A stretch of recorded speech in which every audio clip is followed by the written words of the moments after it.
Selamat pagi para netizen dimanapun kita berada, salam inspirasi bagi kita semua. Ini menarik ya bahwa kuasa hukum ya dari Egy Sujana dan bahkan Egy Sujana begitu kan ya kabarnya melaporkan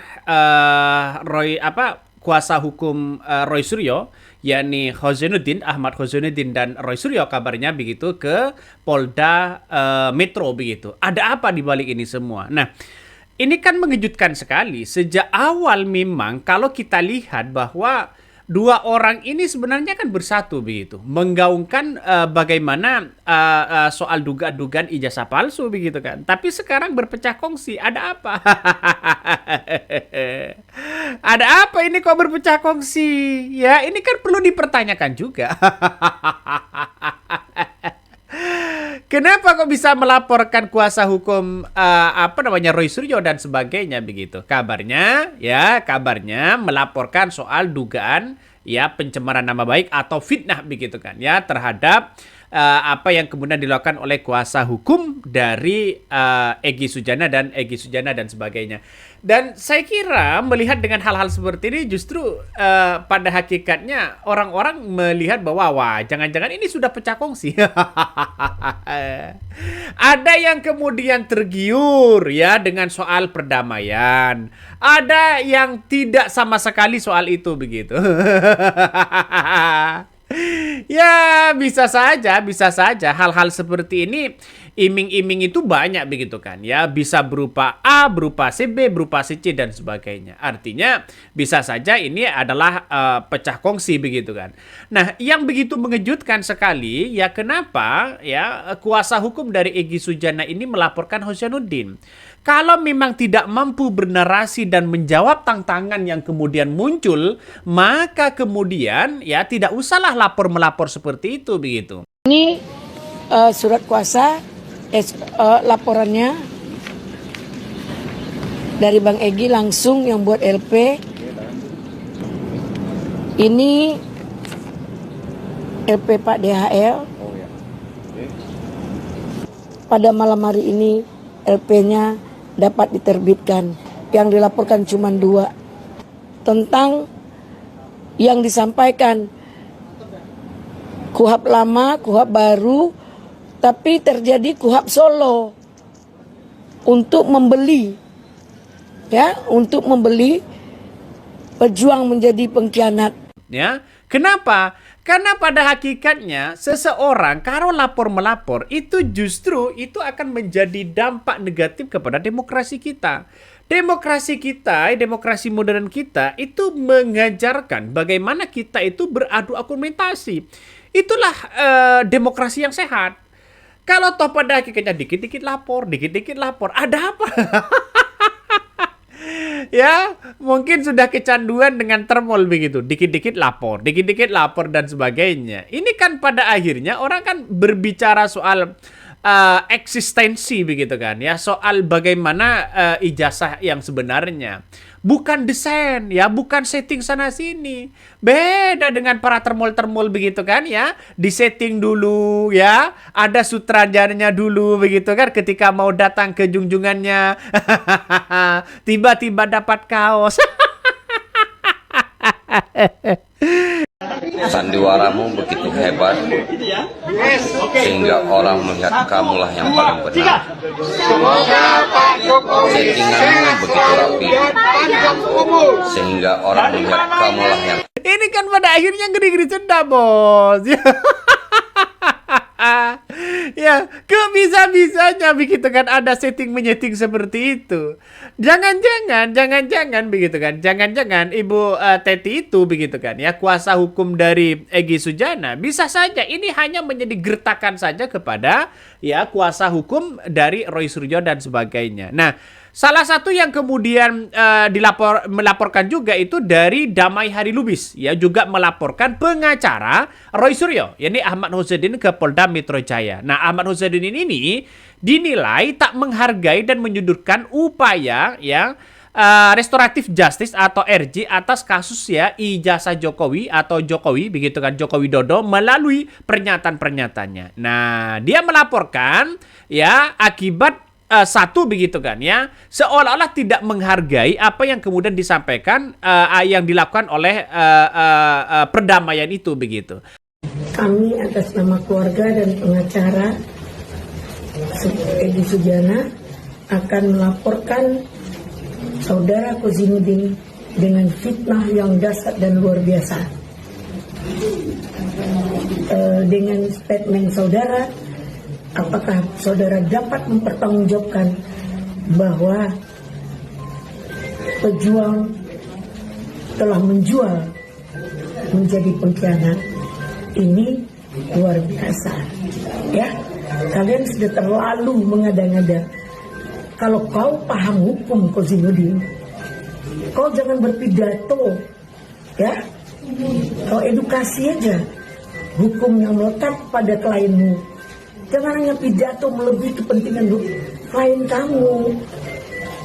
Maksudnya apa sih? Kamu sampaikan itu apa? Siapa yang pengkhianat? Kau masih S1, pintar ngomong doang. Jangankan teori, jangankan praktek teori dia kau nggak mampu, Kozinudin. Yang kedua, ada narasi-narasi yang kemudian seolah-olah kabarnya begitu kan ya, memfitnah ya soal kong kali kong. Nah, ini kan masih belum jelas yang dilaporkan di situ apa begitu. Ini kan bukan pencemaran nama baik, bukan fitnah dan sebagainya. Ya bisa saja orang menyebutkan kalau toh pada akhirnya tidak menghargai di situ tiba-tiba dilaporkan. Seharusnya bukan diperkuat dengan melaporkan itu, tapi diperkuat dengan narasi-narasi bagaimana berargumentasi, bagaimana menjawab tantangan itu. Selesai sudah. Kalau sudah bisa menjawab dengan hal itu, saya kira tidak perlu lapor-melapor, bos. Dan saya membaca begitu apa yang mau dilaporkan soal pencemaran nama baik, fitnah dan sebagainya, masa dengan hanya dugaan-dugaan ada dalam perdamaian itu ada kong kali kong, ya kan ini kan bukan suatu hal yang kemudian harus dilaporkan kepada Polda begitu kan ya. Pada hakikatnya menurut saya ya semacam bantahan dan argumentasi yang seharusnya didahulukan. Makanya saya pribadi melihat bahwa nggak usah dong lapor-melapor seperti itu begitu. Ada apa? Kan pasti bertanya begitu. Nah, inilah salah satu duduk perkaranya begitu kan ya. Yang bikin Damai Hari Lubis dan Egy Sujana mempolisikan Roy Suryo dan Ahmad Hosenuddin. Coba kita baca ya. Ini Roy Suryo dan Ahmad Hosenuddin dilaporkan ke Polda Metro Jaya diduga fitnah dan pencemaran nama baik. Keduanya dilaporkan oleh ya Damai Hari Lubis dan Egy Sujana. Wih, ini kan sudah pecah kongsi pada akhirnya. Dan ini sudah dibenarkan di situ begitu. Nah, laporan tersebut begitu kan ya. Salah satunya adalah pelapor merasa bahwa nama baiknya telah dicemarkan oleh pernyataan terlapor yang disampaikan di media. Nah, dalam pelaporan tersebut Egy Sujana dan Damai Hari Lubis melaporkan kedua terlapor dengan 433. Wih, ngeri kan? Duduk perkaranya adalah sementara itu ditemui di Polda Metro Jaya, Damai Hari Lubis menjelaskan bahwa duduk perkara dirinya melaporkan Ahmad Hosenuddin. Ini berawal ketika dirinya dan Egy Sujana menemui Presiden ke-7 Joko Widodo. Dia bilang gara-gara saya ke Solo itulah jadilah 22 orang ini dipanggil. Itu namanya hasut-menghasut kabarnya. Nah, Damai Hari Lubis juga menjelaskan bahwa soal SP3-nya, soal tuduhan soal dugaan ijazah palsu yang menyeret namanya dalam hak sebagai warga negara. Nah, ini kan pada akhirnya kalau kita membaca dalam beberapa sebuah berita begitu kan mengatakan bahwa Egy Sujana dan Damai Hari Lubis itu begitu kan ya akibat suatu hal yang kemudian satu minta maaf, yang kedua begitu kan ya ada pertemuan dengan seorang Jokowi dan itu benar-benar nyata begitu. Nah, pertemuan itu tidak ada makan siang gratis begitu. Artinya pertemuan itulah yang kemudian yang dibicarakan oleh Hosenuddin pasti sejak awal ada nuansa-nuansa satu begitu kan ya soal minta maaf. Yang kedua adalah soal kesepakatan untuk tidak lagi mengusut soal dugaan ijazahnya. Ya ini pasti ada nuansa-nuansa dugaan saya. Pasti ada nuansa-nuansa kesepakatan itu begitu. Tapi kenapa ditanya oleh Roy Suryo, ditanya oleh mereka begitu, justru membantah tidak minta maaf. Jadi ada yang mengatakan wah ini jebak dan sebagainya. Tapi melihat dengan hal itu, kenapa tidak terbuka saja? Ya kalau minta maaf ya silakan minta maaf. Ya buat apa juga begitu kalau toh pada akhirnya publik kan tahu soal seperti ini. Dan pada akhirnya apa yang terjadi? Banyak kritikan-kritikan dari netizen begitu. Coba kita baca ya. Biasa dalam dunia hal-hal seperti ini ada pro dan ada kontra begitu kan ya. Coba kita baca ya komentar-komentar dari netizen ya.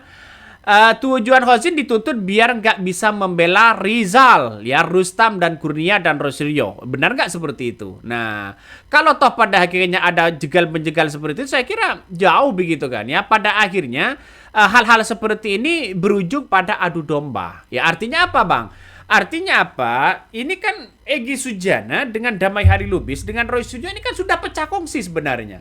Satu begitu kan ingin menyelamatkan dirinya agar tidak dipercaya dengan mendapatkan restoratif justice begitu kan ya, sudah minta maaf dan berdamai dan itu sudah dilakui oleh oleh relawan-relawan Jokowi begitu kan ya, dan bahwa di situ adalah minta maaf. Nah, dan sekarang kenapa ini melaporkan? Bisa saja ya, ini hanya gertakan saja begitu kan. Dan pada akhirnya bagaimana Rizal Fadilah dengan klaster pertama dan 3 orang di situ seperti Rustam dan sebagainya juga mungkin bisa mengikuti bagaimana mendapatkan restoratif justice ya. Saya menduga seperti itu. Tapi ya, inilah yang terbukti di lapangan begitu. Orang bisa melihat dan orang bisa menilai itu sendiri begitu kan ya. Ya wajarlah dalam dunia hal ini begitu kan ya, bisa saja ya sinetronnya lapor begitu kan ya, ujung-ujungnya tidak menemukan titik temu. Dan itu banyak yang kemudian respect begitu kan terhadap Roy Suryo dan Hozainuddin begitu untuk saat ini ya. Karena kenapa? Karena dari beberapa yang dilakukan oleh Roy Suryo dan Hozainuddin di situ biasa-biasa aja begitu kan ya, dilaporkan beberapa kali biasa-biasa aja begitu. Dulu Egy Sujana keluar-keluar begitu soal dugaan ijazah palsu Jokowi begitu, tapi sekarang kan mendukung Jokowi begitu bahwa ijazahnya asli dan sebagainya. Jadi artinya apa? Sudah kelihatan ya sekarang ini yang tidak tahan pada oposisi sudah kelihatan. Ngeri mas ya, ngeri sedap. Ya inilah yang terjadi. Semoga saja ke depan ada menemukan titik temu. Wong satu gerbong kok begitu kan. Dulu satu gerbong sekarang pecah kongsi. Oke, mungkin itu yang kami sampaikan ya. Tonton terus di channel Honda di Podcast Rakyat ini. Jangan lupa di subscribe.